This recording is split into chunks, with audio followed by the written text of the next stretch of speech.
Clippers owner Steve Ballmer just went on ESPN and sat down with Ramona Shelburne to refute the claims of salary cap circumvention against him and the organization in regards to Kawhi Leonard's deal with a company called Aspiration.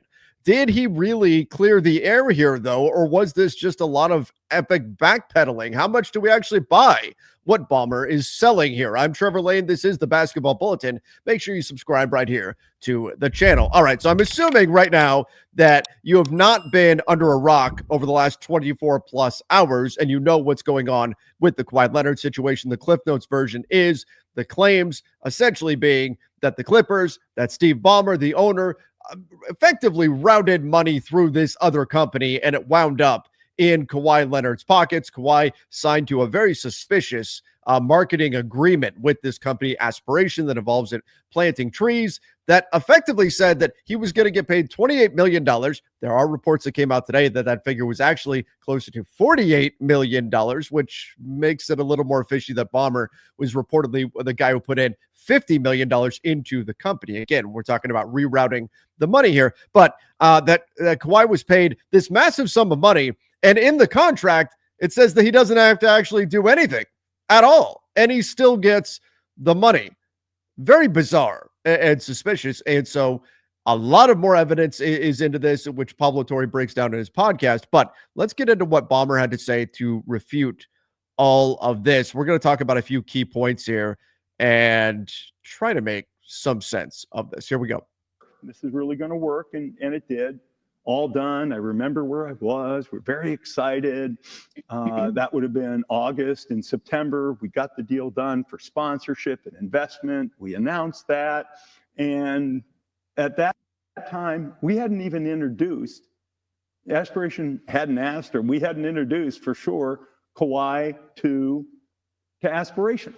Okay, so Ballmer is making the claim right now that he cannot have done any kind of salary cap circumvention when he signed Kawhi Leonard's deal, because Kawhi hadn't even been introduced to Aspiration at this point, that there were two separate things, that there was never a connection between the two while those deals were being done. They got Kawhi Leonard's deal done on his contract with the Clippers, and they got the deal done with Aspiration in terms of Aspiration being a sponsor. Now, earlier in this interview, he'd essentially painted Aspiration as kind of like a dream sponsor, that they gave them this unprecedented deal. He said it was worth $330 million, this sponsorship deal that Aspiration was giving the Clippers, and that it aligned with Ballmer's goals in terms of the environment. And so, and wanting to be carbon neutral, and he mentioned Intuit Dome and all that. So that's what he's responding to here. And he's saying, look, you know, we made the introduction of Aspiration to Kawhi Leonard, but we did not work this into Kawhi's contract or anything, because our deal with Aspiration, our deal with Kawhi, those two things got done separately, and we didn't introduce them until after those deals were already done. But again, the Clippers are in conversation with both parties, Kawhi Leonard and Aspiration. Did they really just kind of hold them at arm's length and keep them separate? Did they never make introductions? That's what Steve Ballmer is claiming. All right, let's continue. We were done. They were done. We were done with Kawhi. We were done with Aspiration. The deals were all locked and loaded. Then they did request to be introduced to Kawhi under the rules. We can introduce our sponsors to our athletes. We just can't be involved. We made an introduction. That was in early November, well past when all of this happens. We had a chance recently to go through all of our relations with Aspiration. This is where you get to kind of how you prove this stuff. We, as a part of our cooperation with the Department of Justice and the Securities and Exchange Commission, we had produced text, emails. We'd already gone through all this stuff because it was part of document production in their investigations. And we even found the email that makes the first introduction. It was early November. I won't remember the exact date. So where could any of this circumvention have happened? Okay, so he's saying we even found the email, the initial email where we connected Kawhi to Aspiration, right? That's what he said. So we couldn't have circumvented the salary cap because Kawhi's deal was done before he ever even met Aspiration. So that's the claim that's being made here right now. Is the #1 fantasy sports app. It pays to know sports. pick more or less on top players. Your first pick is on us, so start winning now. Play in Texas, Georgia, Minnesota, and 27 more states. Pick anytime across all sports, pregame or live. Over 10 million players are already on Sleeper. Make your picks count. Score up to 1,000 times your cash. Join today. Get up to $100 credit using code Bulletin. Call your shot on Sleeper. Download now. It couldn't have. The introduction got made, and then they were off to the races on their own. We weren't involved. I eventually learned that they had reached a deal. I have no idea what the deal was. Okay. So right there, there's a lot of this. I had no idea. I don't know. I'm not my business. I don't know. There's a lot of that over the course of this interview from Steve Ballmer, where he said, look, we introduced them and then we were totally hands off. Nope. We have nothing to do with it. We don't know them at all. We don't know what the conversation's like. We heard they came to an agreement. That's it. That's all I know. And based on league rules, that's the way it should be. We talked about it earlier on the show. Donnie and I did earlier today, that if you dig into the NBA, their actual agreements, the CBA, it makes it very, very clear that you cannot incite a third party to give money to a player if you're an NBA team, because that's a way to circumvent the salary cap. It's a way to circumvent the luxury tax. It's a way to circumvent all of the rules set up in the NBA to try to keep as much parity as you can, to try to keep an even playing field between owners. And Steve Ballmer does talk about that in this interview and say that he is very much in favor of that and very much in support of that, and how proud he is that they've done everything by the rules. I don't recall if he actually used the word proud, but how they've made all these efforts to make sure they do everything by the book. Okay. So that's where we're at here. He's at the point where he says, yep, we just said, hey, Kawhi, our star player that we just invested millions upon millions of dollars in, and our big sponsor that just invested millions upon millions of dollars in us. And Steve Ballmer says, I'm going to turn around. I'm going to invest millions upon millions of dollars in you guys too. We're going to connect the two of you. But whatever you two talk about, we have no idea. We have no idea.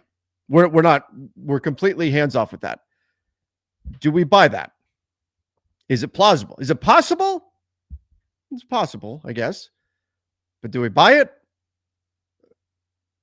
I don't know if I buy it. If that's true, then that's great news for the Clippers. Frankly, that's great news for the NBA, if that's exactly how it went down.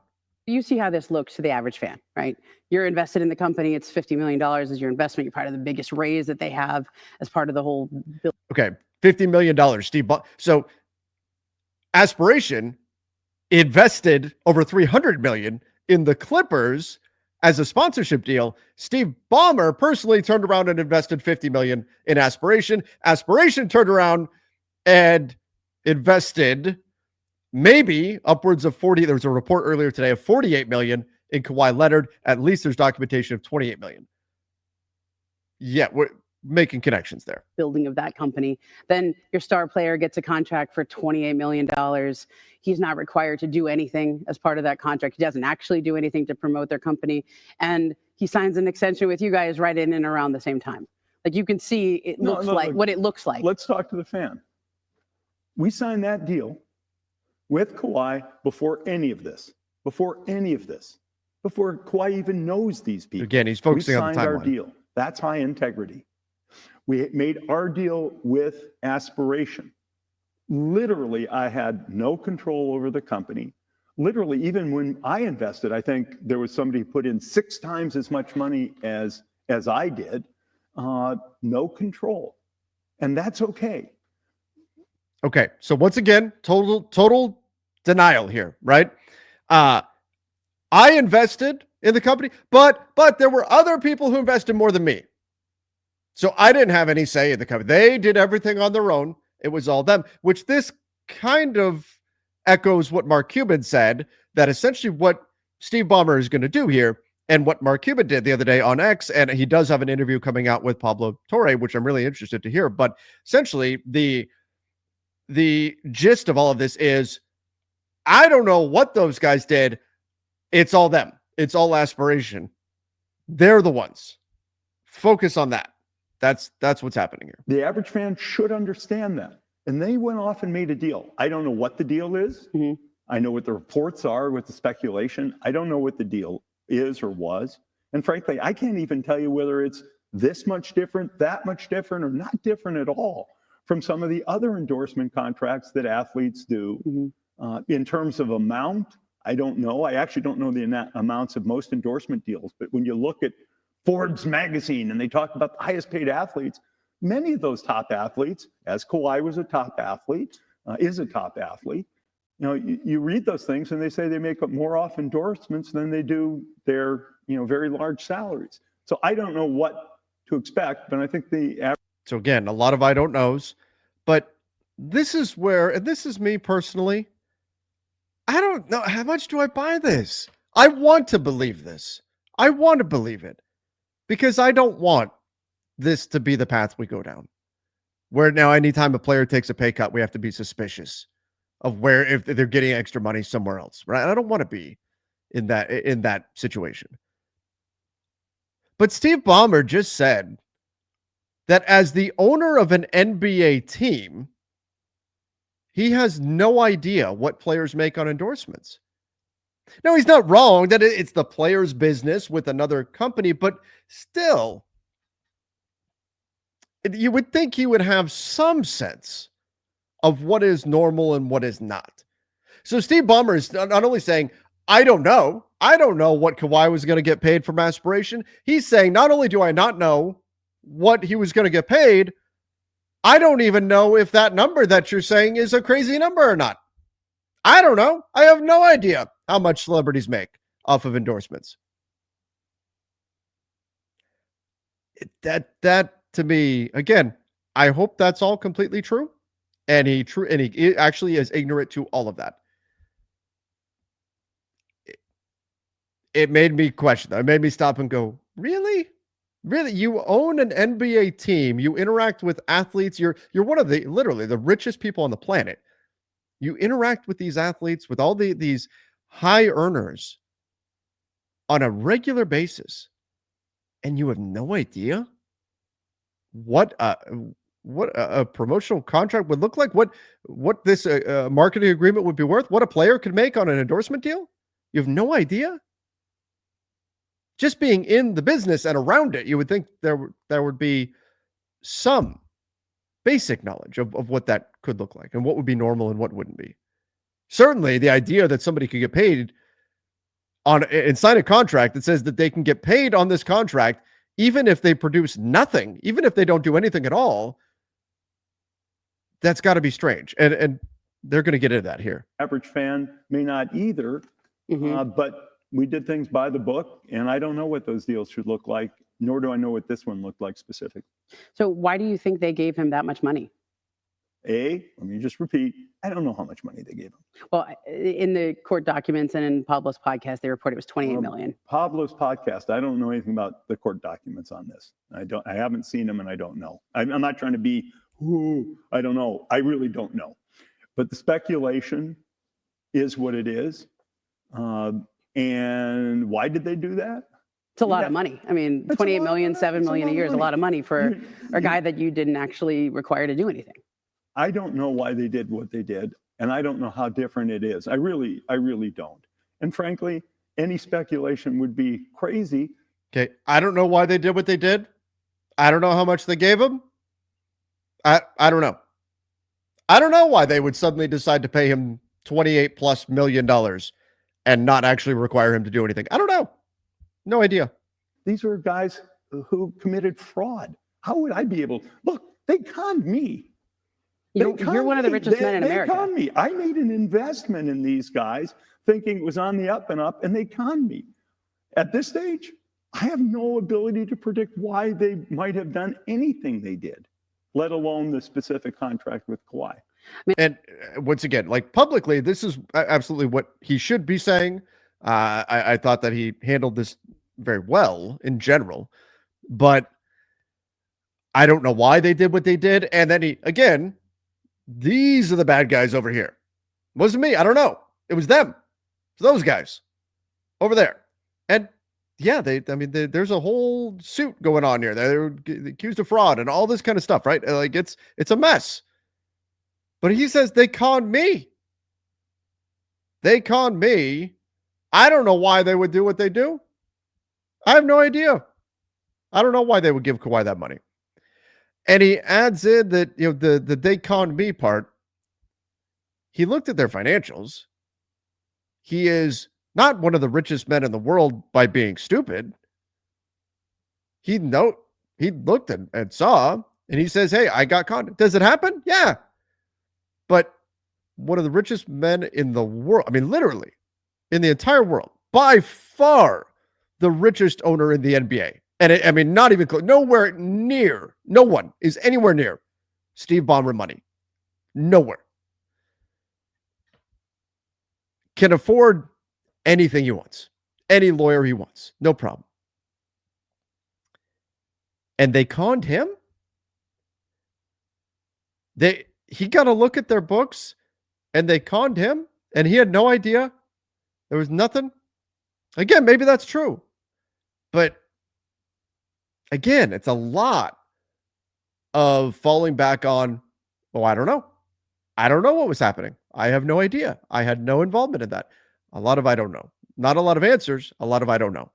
I mean, you're one of the richest men in America. You've obviously done very well in your career in business. Like, you didn't smell anything wrong with the company. You didn't see anything wrong. Like, you obviously reviewed the financials before you got involved with the business proposal.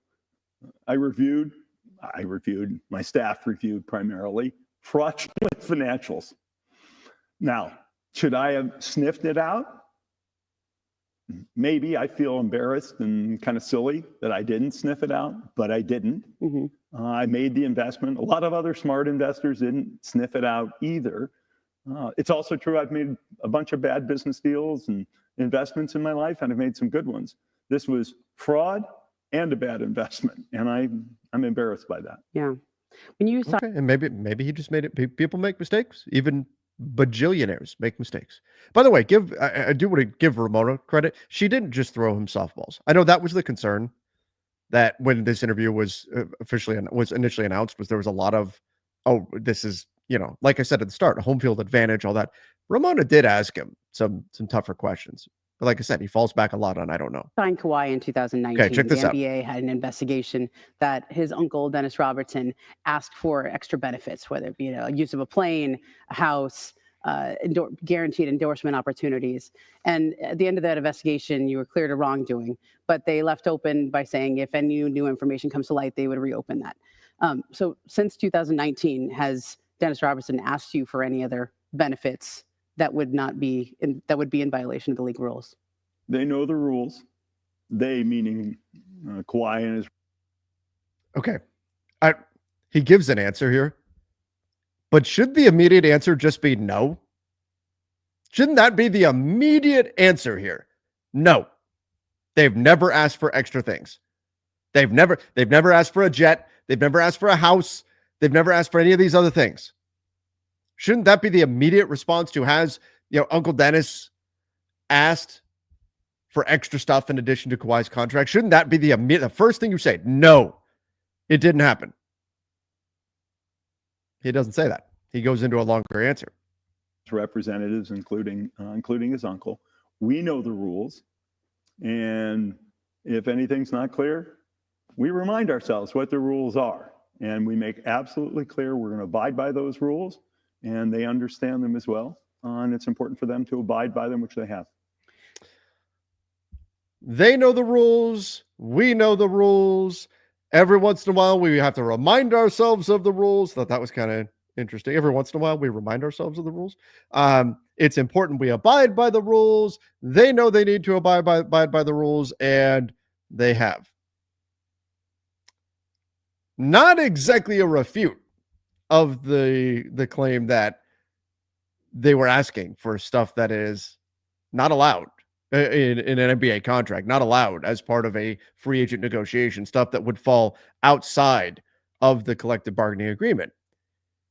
If they hadn't asked for that stuff, he would have just said, no, that's false. They never asked for anything. That's not the answer he gave. I thought that was telling. Well, we look like, is there a pattern of kind of shady stuff from Kawhi's camp?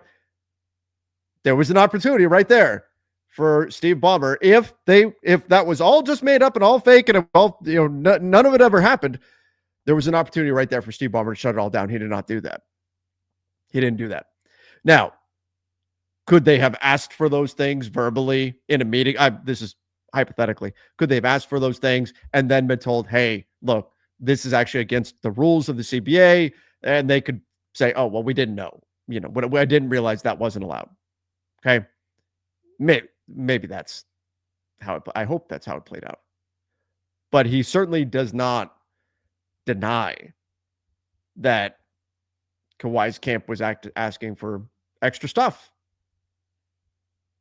So you were listed as one of the largest creditors in the bankruptcy case.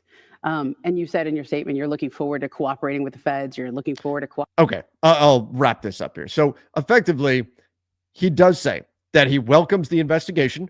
They're going to be very supportive of it. He said they have nothing to hide. He said he wants to show Clippers fans that they've been on the up and up, that they've got an organization they can trust in. Again, I'm paraphrasing all of this, but he also said, he was asked by Ramona Shelburne, hey, if you were an owner of another team in the NBA, what would you want to have happen here? I mean, like, we know what the answer to that question is going to be. He said he would want the league to investigate, would want a thorough investigation and all that. And he says, we welcome this investigation. Okay. So did this really give us like the answers we were looking for, the specifics? No. And that's where I wish he had done this with Pablo Torre, because then they could have gone point for point through all of this, but maybe that's something that he didn't want to do. And again, I don't blame Steve Ballmer for wanting, any kind of home field advantage or anything like that. I thought he effectively denied everything, fell back a lot on, I don't know. I have no idea. I don't know why they did that. I don't know how much money Kawhi might have made for them. I have no idea why he wouldn't have been required to actually do anything on this contract. We introduced them, and then that was it. We were hands off completely. Now the question for the NBA is going to be, is that the truth? If that is the truth, then fantastic. Then we move on. Smooth sailing. Let's go. And then it just becomes aspiration. What was wrong with you? Why would you sign a contract like that with somebody? Did you guys just lose your minds, or what happened there, right? Then it becomes that question, right? Hopefully that is what the NBA finds, that's exactly what happened. Everything Steve Ballmer just said was 100% true. Hopefully. Because if it wasn't, that's where the NBA needs to bring down the hammer on the Clippers and Ballmer and perhaps Kawhi, the contract, all that. This could be a huge mess if what Pablo Torre is alleging happened actually took place, if that's the way it went down. If it really did play out the way Steve Ballmer says, we introduced Kawhi to aspiration. They struck a deal. I have no idea what the deal looked like. I had no idea what their conversations were like. I wasn't involved. We weren't involved. The Clippers weren't involved because we know it's against the rules and we only play by the rules. If that is really how it all went down, and he does note the timing, and it's a good point. Kawhi's contract was done. The deal with aspiration was done. Then later, they introduced Kawhi to aspiration. Did Kawhi already have that introduction or not? They said they found the original email. That would certainly be useful on the side of the Clippers. Again, hopefully this is the way it all plays out. But my question to all of you out there is, do you buy it? What do you think? Having watched the interview with Steve Ballmer, what do you think of what he said? Do you now believe that the Clippers may indeed have been doing everything correctly, or do you think there was still something afoot here? We'll certainly reflect back on this interview if the NBA's investigation does turn up anything in this situation. Everybody give me your thoughts in the comments down below. Appreciate all of you for jumping on here, especially late at night, but I did want to break this down kind of as it first came out. Steve Ballmer's first, public non-statement, actually getting in front of a camera Q&A here on interview on what his side of the story is. So everybody give me your thoughts in the comments down below. Again, thank you so much for subscribing to the channel. Until next time, see ya and stay safe.